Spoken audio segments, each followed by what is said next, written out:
Hi friends, మీరు ఎప్పుడైనా ఆలోచించారా ఈ భూమిపై అత్యంత విలువైన రత్నమైన హీరా అంటే వజ్రం ఎలా ఏర్పడుతుంది? ఇది నిజంగా ఒక మాయాజాలమా?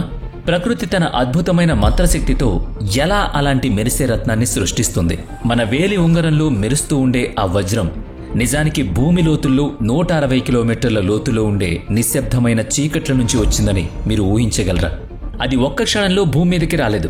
వజ్రం అనేది ఎన్నో శతాబ్దాల పాటు భూమి లోతుల్లో ఉన్న రాళ్ల మధ్య శక్తివంతమైన ఉష్ణం మరియు ఒత్తిడికి లోనై అలా నెమ్మదిగా రూపుదిద్దుకున్న అద్భుత ప్రక్రియ ఫలితమే మనం ఇప్పుడు చూస్తున్న వజ్రం. ఇది ఒక ప్రాచీన కథ లాంటిది. భూమి లోతుల్లో లావా ప్రవాహాలు, కాల ప్రవాహంలో దాగిన ప్రకృతి శక్తుల అద్భుతం ఈ వజ్రం. ఇవన్నీ విని మీరు ఆశ్చర్యపోతున్నారా? మరి ఆలస్యం ఎందుకు? ఇప్పుడే మనం వజ్రాల అద్భుతమైన ప్రయాణంలోకి ప్రవేశిద్దాం. అక్కడ ప్రతి అడుగులో ఆశ్చర్యం మిమ్మల్ని ముంచెత్తుతుంది. డైమండ్ ని ప్రపంచంలో అత్యంత విలువైన రత్నంగా పరిగణిస్తారు. ఇది కఠిన పదార్థాల్లో ఒకటి కూడా.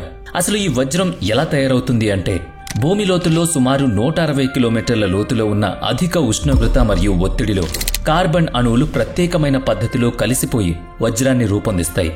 ఈ విధంగా భూమి లోతుల్లో ఏర్పడిన వజ్రం ఆ తర్వాత ఎలా మన ఉంగరాల వరకు వస్తుంది అంటే, అది జ్వాలాముఖుల ద్వారా భూమిపైకి వస్తుంది. భూమి లోతులో నుంచి బయటకు వచ్చే లావా తనతో పాటు ఆ కార్బన్ ఎలిమెంట్లను బయటికి తీసుకొస్తుంది.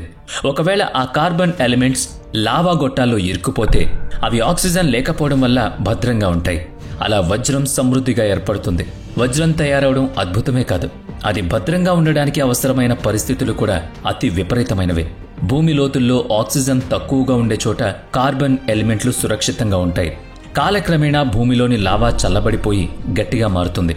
అయితే ఎక్కువ భాగం లావా జ్వాలాముఖి ద్వారా భూమిపైకి వస్తుంది. భూమిపైకి వచ్చిన తర్వాత వాతావరణంలో ఉన్న ఆక్సిజన్ కారణంగా లావాలోని కార్బన్ తగలబడి బొగ్గుగా మారుతుంది. కానీ కొంత భాగం మాత్రం భూమిలో ఉండిపోయి వజ్రంగా రూపాంతరం చెందుతుంది. అయితే ఇటువంటి వజ్రాలను భూమిలో కనుగొనడం అంత ఈజీ కాదు. కొన్ని సందర్భాల్లో వర్షపు నీరు పర్వతం మీద నుంచి దిగుతూ వజ్రాలను కూడా నదుల్లోకి తెస్తుంది. కానీ నదుల్లో వజ్రాలు దొరకడం చాలా అరుదైన విషయం. వజ్రం తయారవడం అంటే తేలికైన విషయం కాదు.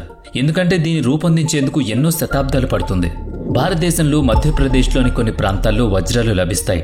అలాగే గోదావరి వంటి నదుల ద్వారా కూడా కొన్నిసార్లు బహిరంగ ప్రదేశాల్లో వదిలివేయబడ్డ వజ్రాలు లభించే అవకాశం ఉంది. అయితే నదుల్లో వజ్రాలు దొరకడం చాలా అరుదైన విషయం. వజ్రాల అన్వేషణలో కొన్ని ప్రక్రియలకు అత్యధిక ప్రాధాన్యత ఉంటుంది. అందుకే పరిశోధకులు ముందుగా జ్వాలాముఖులు అంటే అగ్నిపర్వతాలు ఉన్న ప్రాంతాలను గుర్తించేందుకు కృషి చేస్తారు. ఎందుకంటే వజ్రాలు ఎక్కువగా కింబర్లైట్ రాళ్లతో కనిపిస్తాయి. ఈ రాళ్లే వజ్రాలు మాతృ రూపం. వాటిని పరిశీలించి ఫ్యాక్టరీకి తీసుకువెళ్లి వజ్రాలను సానబెడతారు. రీసెర్చర్స్, వర్కర్స్ కలిసి వజ్రాన్ని జాగ్రత్తగా బయటకు తీసిన తర్వాత యంత్రాల సాయంతో వాటిని ట్రక్కుల్లో ఎక్కించి ఫ్యాక్టరీకి పంపిస్తారు. అక్కడ వజ్రాన్ని వేరు చేసి తదుపరి ప్రక్రియ మొదలవుతుంది. ముందుగా ఆ రాళ్లను శుభ్రం చేయడం చాలా ముఖ్యం. వీటిని కన్వేయర్ బెల్ట్ మీద వేసి మొదటి దశలో రాళ్లపై ఉన్న మట్టి, ధూళి వంటివి తొలగించబడతాయి. తదుపరి స్టెప్లో ఈ రాళ్లు పూర్తిగా శుభ్రపరిచి ఫ్యాక్టరీలోకి పంపిస్తారు. రాళ్లను కన్వేయర్ బెల్ట్ మీద ఉంచి నీటితో శుభ్రం చేస్తారు. వజ్రాలను గుర్తించి మొదటి శుభ్రత ప్రక్రియ పూర్తయిన తర్వాత ఆ రాళ్లను ప్రత్యేకమైన రసాయన ద్రావణంతో వేసి ప్రక్రియ మొదలవుతుంది. ఈ ద్రావణం సాధారణంగా హైడ్రోక్లోరిక్ ఆమ్లం మరియు నైట్రిక్ ఆమ్లంతో కలిపిన మిశ్రమం. ఇది వజ్రాన్ని రక్షిస్తూ దానిపై ఉన్న మట్టి, ధూళి మరియు ఇతర ఖనిజాలను తొలగింపజేస్తుంది. రాళ్లను ఈ రసాయన మిశ్రమంలో కొంతసేపు నానబెడతారు. తద్వారా ఆ ద్రావణం సమర్థవంతంగా పనిచేయగలుగుతుంది. ఆ తర్వాత రాళ్లను మళ్లీ కన్వేయర్ బెల్ట్ మీద ఉంచుతారు. ఆ బెల్ట్ మీద ఒక ప్రత్యేకమైన వాషింగ్ యూనిట్ ఉంటుంది. అది రాళ్లను చక్కగా తడిపి శుభ్రం చేస్తుంది.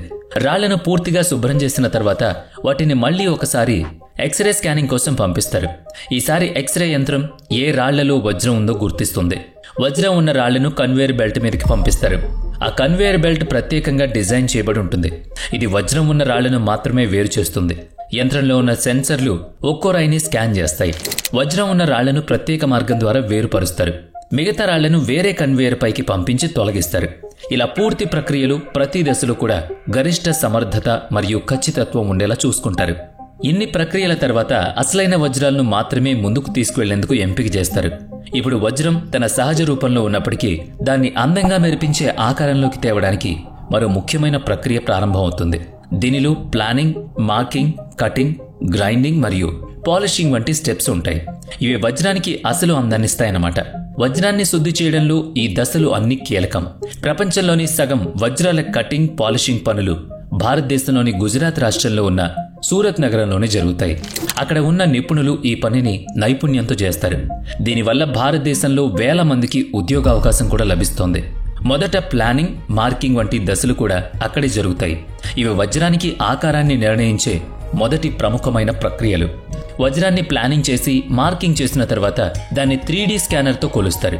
ఈ స్కానింగ్ ఆధారంగా కంప్యూటర్ ఏ దశలో ఎలా వజ్రాన్ని కట్ చేయాలో నిర్ణయిస్తుంది. అంతేకాకుండా మునుపు మార్కింగ్ చేసిన మార్గానుసారంగా వజ్రాన్ని కట్ చేయడానికి పవర్ఫుల్ లేజర్ యంత్రాలను వాడతారు. వజ్రం ప్రపంచంలోనే అత్యంత గట్టి పదార్థం కావడంతో గతంలో వజ్రాన్ని కట్ చేయడానికి వజ్రాన్నే వాడేవాళ్లు. కానీ ఇప్పుడు శక్తివంతమైన లేజర్ టెక్నాలజీ వల్ల కట్ చేయడం సులభమైంది. వజ్రం కట్ అయిన తర్వాత గ్రైండింగ్, పాలిషింగ్ ప్రక్రియ మొదలవుతుంది.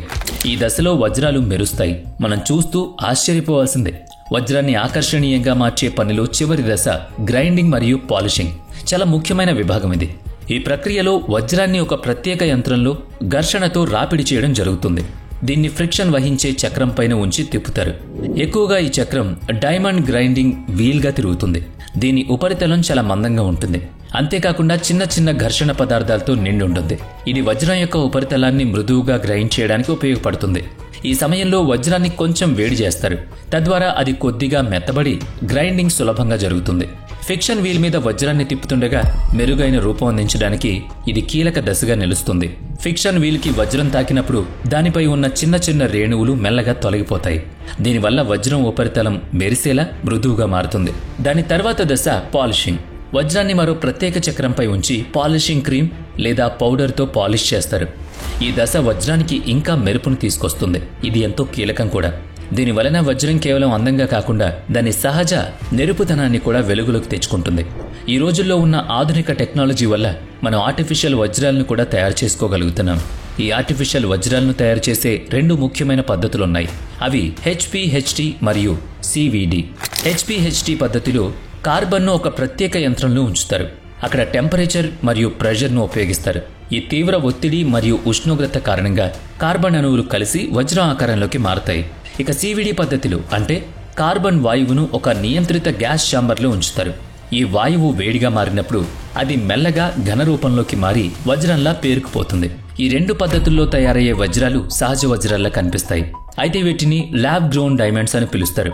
ఎందుకంటే ఇవి మానవులచే ప్రయోగశాలలో తయారవుతాయి కాబట్టి. ఇక ఆర్టిఫిషియల్ వజ్రాలు సాధారణంగా చాలా మెరుగ్గా కనిపిస్తాయి. అవి పూర్తిగా పారదర్శకంగా ఏ దెబ్బలు లేకుండా ఉంటాయి. కానీ సహజ వజ్రాల్లో చిన్న చిన్న లక్షణాలు, లోపాలు కనిపించొచ్చు. వజ్రాన్ని పరీక్షించేందుకు ఇంకొక సరళమైన పద్ధతి ఉంది. ఒక గ్లాస్లో నీరు తీసుకుని వజ్రాన్ని అందులో వేయండి. సహజ వజ్రం నీటిలో మునుగుతుంది. కానీ కొన్ని సింథటిక్ వజ్రాలు తేలిపోతాయి. మరో పరీక్ష వజ్రాన్ని వేడి చేసి వెంటనే చల్లని నీటిలో వేసినప్పుడు సహజ వజ్రం శరీర తాపానికి తట్టుకుంటుంది. కానీ ఆర్టిఫిషియల్ వజ్రం పగిలిపోతుంది. చివరగా UV లైట్ కింద వజ్రాన్ని ఉంచి పరిశీలించండి. సహజ వజ్రం కొన్నిసార్లు నీలిరంగు వెలుతురును చూపిస్తుంది. కానీ ఆర్టిఫిషియల్ వజ్రంలో ఇది ఉండదు. ఈ అన్ని సులభమైన పద్ధతుల ద్వారా మీరు ఇంట్లోనే వజ్రం అసలుదా కాదా అనేది తెలుసుకోవచ్చు. ఇక వజ్రాన్ని గుర్తించడంలో మనం చూసిన అన్ని పరీక్షలు సరళమైనవే. వజ్రం కేవలం నగల్లోనే కాదు, పరిశ్రమల్లో కూడా చాలా కీలకంగా వాడబడతాయి. ఎందుకంటే వజ్రం ఎంతో గట్టి పదార్థం. దీని గట్టితనం వల్ల ఇతర పదార్థాలను కట్ చేయడంలో వజ్రాన్ని ఉపయోగిస్తారు. అలాగే వజ్రం ఎలక్ట్రానిక్, మెడికల్ మరియు స్పేస్ ఎక్విప్మెంట్ తయారీలో కూడా కీలక పాత్ర పోషిస్తాయి. వజ్రం అంటే కేవలం విలువైన రత్నం మాత్రమే కాదు, అది సంపద, స్థిరత్వం, ప్రేమ మరియు నమ్మకానికి ప్రాతినిధ్యం కూడా. మరి వజ్రంపై మీ కామెంట్ ఏంటి? వీడియో నచ్చితే లైక్ చేయండి, షేర్ చేయండి. ఇప్పటి వరకు మన ఛానల్ని సబ్స్క్రైబ్ చేయనట్లయితే ఇప్పుడే సబ్స్క్రైబ్ చేసుకుని పక్కనే ఉన్న బెల్ ఐకాన్పై క్లిక్ చేయండి. నెక్స్ట్ వీడియోలో మళ్ళీ కలుద్దాం. Thanks for watching.